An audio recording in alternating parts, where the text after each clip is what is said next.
हम संसार और परमेश्वर। हम सब इस संसार में हैं, भाग दौड़, काम, रिश्ते और जिम्मेदारियां हो। लेकिन क्या आपने कभी सोचा, क्या हम इस संसार में जी रहे हैं या उसमें खो गए हैं? परमेश्वर ने हमें संसार में रखा, लेकिन इसलिए नहीं कि हम इसमें गुम हो जाएं। बाइबल कहती है, तुम संसार में हो पर संसार के नहीं। यूहन्ना 17:16।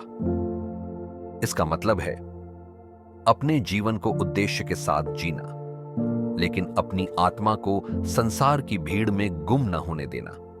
संसार में जियो, लेकिन अपने मन को परमेश्वर में लगाओ। यही है सच्चा जीवन। संसार में जियो, लेकिन उसमें मत खो जाओ।